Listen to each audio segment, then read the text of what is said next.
اولیاء اللہ کی نشانی۔ قرآن مجید میں اللہ تعالیٰ نے اولیاء کی فضیلت بیان کرتے ہوئے ارشاد فرمایا ہے، سن لو اللہ کے دوستوں پر نہ خوف ہے اور نہ وہ غمزدہ ہوں گے، وہ جو ایمان لائے اور اس کی نافرمانی سے بچتے رہے، انہی کے لیے خوشخبری ہے۔ دنیاوی زندگی میں اور آخرت میں اللہ کی باتیں بدلہ نہیں کرتی، یہی بڑی کامیابی ہے۔ اولیاء اللہ کون ہیں؟ قرآن مجید اور احادیث مبارکہ میں اولیاء اللہ کی متعدد صفات کو بیان کیا گیا ہے۔ نمبر 1، اولیاء اللہ کی پہلی صفت ایمان ہے کہ وہ صاحب ایمان ہوں،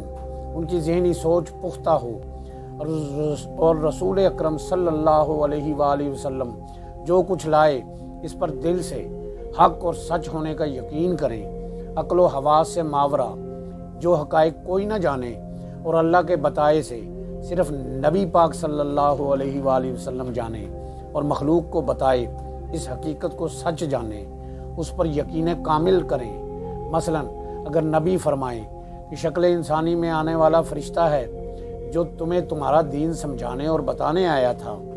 تو اب اس حقیقت کو عقل سے معلوم کیا جا سکتا ہے نہ حواس سے، اس کا علم صرف نبی کے بتانے سے ہو سکتا ہے۔ بس نبی نے اللہ تعالیٰ، ملائکہ، انبیاء سابقین، کتب سابقہ کی تصدیق کی، جنات، قبر و قیامت، پل صراط، جنت، جہنم اور ان کے تفصیلی و اجمالی احوال، ماضی، حال اور مستقبل کے واقعات، امتوں کے عروج و زوال کی تفصیلات، قرب قیامت کے آثار، جنت و اہل جنت کے حالات، اللہ کی تعلیم سے جانے اور اس کے اذن سے دنیا کو اور اپنی امت کو بتائے۔ جس نے ان کو سچا جانا اور ان کا یقین کر لیا وہ مومن ہے۔ اور اولیاء کے اندر یہ کیفیت ایمان عام مومنین کی نسبت بدرجہ اولا موجود ہوتا ہے۔ اولیاء کی دوسری صفت یہ ہے کہ وہ تقوی شعار ہوتے ہیں۔ حضرت عمر فاروق رضی اللہ تعالیٰ عنہ سے مروی ہے، حدیث پاک ہے کہ نبی پاک صلی اللہ علیہ وآلہ وسلم نے ارشاد فرمایا، اولیاء اللہ وہ ہیں جو اللہ کے لیے آپس میں محبت کریں، اگرچہ ان میں رحم کے رشتے بھی نہ ہوں اور نہ کوئی مالی لین دین ہو۔ خدا کی قسم ان کے چہرے نورانی ہوں گے اور وہ نور کے ممبروں پر رونق افروز ہوں گے۔ جب لوگ تھر تھر کانپتے ہوئے ہوں گے انہیں کوئی خوف نہ ہوگا، اور جب لوگ غمزدہ ہوں گے وہ غم سے محفوظ اور مامون ہوں گے۔ پھر آپ صلی اللہ علیہ وآلہ وسلم نے یہ آیت پڑھی، انہیں کوئی خوف نہ ہوگا، اور جب لوگ غمزدہ ہوں گے وہ غم سے محفوظ و مامون ہوں گے۔ حضرت ابن عباس رضی اللہ تعالیٰ عنہ سے روایت ہے، ایک شخص نے عرض کی، یا رسول اللہ صلی اللہ علیہ وسلم، اولیاء اللہ کون ہیں؟ فرمایا، جن کے دیکھے سے اللہ یاد آ جائے۔ حضرت ابو بکر الاسم رضی اللہ تعالیٰ عنہ فرماتے ہیں، اولیاء اللہ وہ ہیں جن کی ہدایت کا دلیل سے اللہ ضامن ہے اور اللہ کی عبادت اور اس کی دعوت کے وہ ضامن ہے۔ جب بندہ اس صفات پر کاربند ہوتا ہے وہ ولی اللہ ہوتا ہے، اور جب بندہ ولی اللہ ہو جاتا ہے تو اللہ اس کا ولی ہوتا ہے، اور یہی ہونا چاہیے، اس لیے کہ قرب دونوں طرف سے ہوتا ہے۔ متکلمین نے فرمایا، اللہ کا ولی وہ ہے جس کا عقیدہ درست ہو، مبنی بر دلیل ہو، اور جس کے اعمال شریعت کے عین مطابق ہوں۔ حضرت عمر فاروق رضی اللہ تعالیٰ عنہ فرماتے ہیں کہ میں نے رسول اللہ صلی اللہ علیہ وآلہ وسلم کو فرماتے سنا، اللہ کے بندوں میں سے ایسے بندے بھی ہیں جو نہ انبیاء ہیں نہ شہداء ہیں، مگر قیامت کے دن اللہ کے ہاں ان کی عزت و مرتبہ کو دیکھ کر انبیاء اور شہداء رشک کریں گے۔ عرض کی گئی، یا رسول اللہ ہمیں فرمائیں کہ وہ کون لوگ ہیں اور ان کے اعمال کیا ہیں کہ ہم ان سے محبت کریں۔ فرمایا، یہ لوگ وہ ہیں جو اللہ کے لیے آپس میں محبت کرتے ہیں، ان میں رحم نسب کے رشتے ہیں ان میں نہ ہی کوئی نسب کے رشتے ہیں اور نہ ہی کوئی مالی لین دین ہے۔ خدا کی قسم ان کے چہرے نورانی ہوں گے اور وہ نور کے ممبروں پر رونق افروز ہوں گے۔ جب لوگ ڈرتے ہوں گے انہیں کوئی خوف نہ ہوگا، اور جب لوگ غمزدہ ہوں گے انہیں کوئی غم نہ ہوگا۔ پھر آپ نے یہ آیت پڑھی،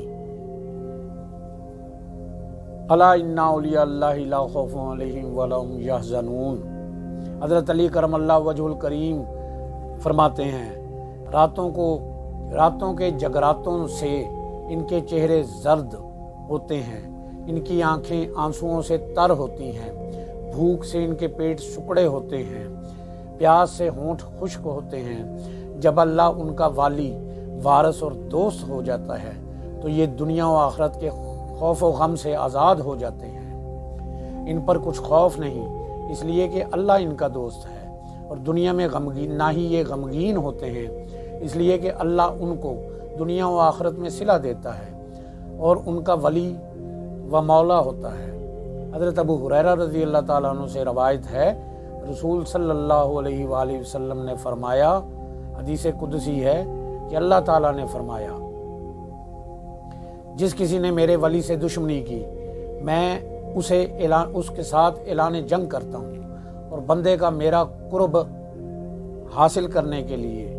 میں نے جو احکام اس پر فرض کیے ہیں ان کے بجا لانے سے بڑھ کر کوئی چیز نہیں، اور میرا بندہ ہمیشہ نفلی عبادت کے ذریعے میرا قرب حاصل کرتا رہتا ہے، یہاں تک کہ میں اس سے محبت کرنے لگ جاتا ہوں، پھر میں اس کا کان بن جاتا ہوں جس سے وہ سنتا ہے، اس کی آنکھ بن جاتا ہوں جس سے وہ دیکھتا ہے، اور اس کا ہاتھ بن جاتا ہوں جس سے وہ پکڑتا ہے، اور اس کا پاؤں بن جاتا ہوں جس سے وہ چلتا ہے، اور اگر مجھ سے مانگے تو میں ضرور بر ضرور عطا کرتا ہوں، اور اگر مجھ سے پناہ مانگے تو ضرور اسے پناہ دیتا ہوں، اور میں جو کرنا چاہوں اس میں مجھے کوئی تردد نہیں۔ جتنا تردد مجھے مسلمان کی جان سے متعلق ہوتا ہے وہ موت کو ناپسند کرتا ہے، اور میں اس کی تکلیف کو ناپسند کرتا ہوں، حالانکہ اس سے اسے چارہ نہیں۔ حضرت ابو ذر غفاری نے عرض کی، یا رسول اللہ صلی اللہ علیہ وآلہ وسلم، ایک آدمی کوئی اچھا کام کرتا ہے اور لوگ اس پر اس کی تعریف کرتے ہیں۔ اس پر رسول صلی اللہ علیہ وآلہ وسلم نے فرمایا، یہ مومن کی فوری خوشخبری ہے۔ اللہ رب العزت نے اولیاء اللہ کو ملنے والے انعامات کا ذکر کرتے ہوئے فرمایا، ان کے لیے خوشخبری ہے دنیاوی زندگی میں اور آخرت میں، اللہ کی باتیں بدلہ نہیں کرتی، یہی بڑی کامیابی ہے۔ یعنی انہیں اچھے اچھے خواب آتے ہیں، فرشتے موت کے وقت انہیں خوشخبریاں سناتے ہیں، اور فرشتے کہتے ہیں، اللہ کے ولی تجھ پر سلام ہو، اللہ تجھے سلام فرماتا ہے۔ فرشتے اولیاء کو اس حال میں وفات دیتے ہیں کہ وہ پاک صاف ہوتے ہیں، اور فرشتے انہیں سلام کرتے ہیں، اور اللہ کی رحمت، جنت، رضا اور اجر و ثواب کی مبارکباد دیتے ہیں۔ اچھی تعریف خدا و خلق کی طرف سے یہ اللہ کا کلام ہے، اس کے خلاف ممکن نہیں۔ اچھے خواب جو مومن کے لیے خوشخبری ہیں، فیضان نبوت کا 39واں حصہ ہے۔ فرمایا، جو ایسے خواب دیکھے وہ دوسروں کے آگے ان کا ذکر کرے، اور برا خواب شیطان کی طرف سے ہے تاکہ اسے غمگین کر دے۔ اگر کوئی برا خواب دیکھے تو اسے چاہیے کہ وہ بائیں طرف 3 دفعہ تھوک دے اور اللہ کی بڑائی بیان کرے، اور کسی سے بھی اس خواب کا ذکر نہ کرے۔ حضرت قریظ کعبیہ رضی اللہ تعالیٰ عنہ فرماتی ہیں کہ میں نے حضور نبی کریم صلی اللہ علیہ وآلہ وسلم کو یہ فرماتے سنا، نبوت ختم ہو گئی، مبشرات باقی ہیں۔ کہا گیا اس سے مراد فرشتوں کا مرتے وقت مومن کو جنت اور بخشش کی خوشخبری سنانا ہے، جیسا کہ قرآن میں ہے۔ جن لوگوں نے کہا ہمارا رب اللہ ہے، پھر اس پر قائم رہے، اس پر فرشتے اترتے ہیں کہ نہ ڈرو، نہ مغموم ہو، اور اس جنت پر خوشیاں مناؤ جس کا تم سے وعدہ کیا گیا تھا۔ ہم تمہارے دوست ہیں، دنیاوی زندگی میں بھی اور آخرت میں بھی، اور تمہارے لیے اس جنت میں وہ سب کچھ ہے جو تمہارا جی چاہے، اس میں وہ سب کچھ ہے جو مانگو۔ یہ مہمانی ہے بخشنے والے مہربان خدا کی طرف سے۔ حضرت برا رضی اللہ تعالیٰ عنہ سے روایت ہے کہ حدیث نبی کریم صلی اللہ علیہ وآلہ وسلم ہے، مومن کے پاس جب موت آتی ہے تو اس کے پاس فرشتے حاضر ہوتے ہیں، نورانی سفید چہروں والے، سفید لباس والے، اور کہتے ہیں، اے پاک روح، نکل خوشبوؤں اور باغوں کی طرف اور رب مہربان کی طرف۔ تو روح اس کے منہ سے ایسے نکلتی ہے جیسے مشکیزے سے پانی کا قطرہ، رہ گئی ان کو آخرت میں خوشخبری، تو جیسے اللہ تعالیٰ کا فرمان ہے وہ بڑی گھبراہٹ ان کو پریشان نہیں کرے گی اور فرشتے ان کا استقبال کریں گے، اور یہ ہے تمہارا وہ دن جس کا تمہیں وعدہ دیا گیا تھا، اور فرمان باری تعالیٰ ہے۔ اور جس دن مسلمان مردوں اور مسلمان عورتوں کو دیکھو گے کہ ان کا نور ان کے آگے، ان کے دائیں، ان کے بائیں، ان کے اوپر، ان کے نیچے دوڑتا ہوگا، تمہیں مبارک ہو آج کے دن، باغ جن کے نیچے نہریں بہہ رہی ہیں، جن میں ہمیشہ رہیں گے، یہی بڑی کامیابی ہے۔ اور یہ بھی فرمایا، اور یہ جو فرمایا کہ اللہ کی باتیں بدلہ نہیں کرتی، یعنی یہ وعدہ نہ بدلے گا اور نہ اس کے خلاف ہوگا، نہ اس میں کوئی تغیر ہوگا، بلکہ یہ پکا وعدہ ہے، ثابت ہے، لازمی ہونے والا ہے،